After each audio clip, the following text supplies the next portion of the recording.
Good. Good job. God sends help. Jesus' friends and helpers huddled together. Okay, So we'll do all of our fingers. help open those windows? Yeah. Well, you'll see in just a second what happens. Jesus' friends and helpers huddled together in a stuffy upstairs room.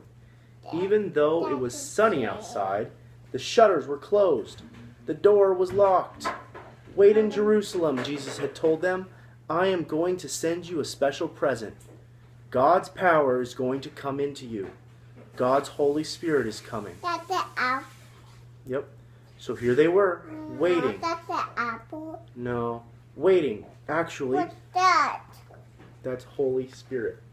Holy Spirit. What's Your that? ear is ticklish. Here. It's Here, the we're right here. apple. Yep. That's the apple. No. Listen, I'll tell you what it says.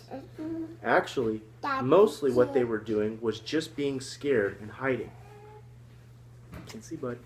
You can't blame them. Their best friend had left. The door's The locked. important people and leaders were after them, and Jesus had given them a job they didn't know how to do.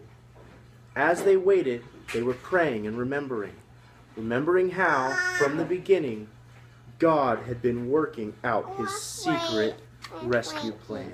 Whoa, what's that? Suddenly, a strong wind filled the little room, whistling through the walls, rustling the straw on the floor, and there on everyone's head, shining in the gloom, were flickering flames. Fire that didn't hurt or burn, and something more.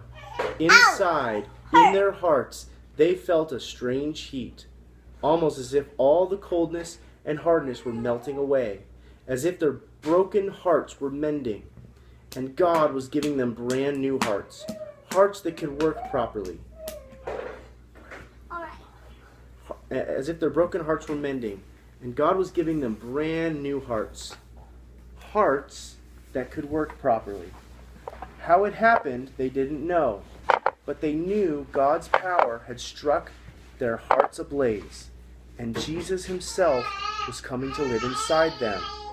They had seen Jesus go away, but now he was closer than he had ever been, inside their hearts, and this time nothing could ever separate them. Jesus would always be there, with them, loving them, whispering the promise that would get rid of the poison and the terrible lie and the sickness in their hearts. God's wonderful promise to them, you are my child, and I love you.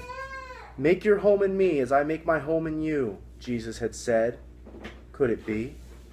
Heaven was coming into their hearts. They threw open the shutters. Sunlight flooded their room, and as love had flooded their hearts, and the little room was filled with happy noises. Dancing feet, singing, laughing.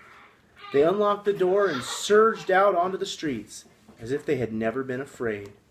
Peter spoke in a loud voice so everyone could hear. Jesus died for you, he said, because he loves you. But God made him alive again. He has rescued you. People stopped and listened. The words sank down deep into their hearts and worked like a medicine that makes you well, like the antidote to a deadly poison, like a kiss that wakes you from a deep sleep. Stop running away from God, Peter said. Run to him instead, so he can love you and make you free. And Peter told them the wonderful story of God's love. God's never stopping, never giving up, unbreaking, always and forever love. How Jesus had come, all that had happened. There were lots of people from faraway countries in Jerusalem. They couldn't speak the same language, but as they listened to Peter, everyone could understand what he was saying in their own language. Many people believed and became Jesus' new friends and helpers, and the wonderful news of Jesus spread like sparks from a fire to villages, towns, cities. Every day, more and more people believed. And so it was that the family of God's children, his special people, grew. One man was watching. I'll stop this, Saul said, but this was God's plan, And nothing in all the world would ever be able to stop it. All right. You want to stop it?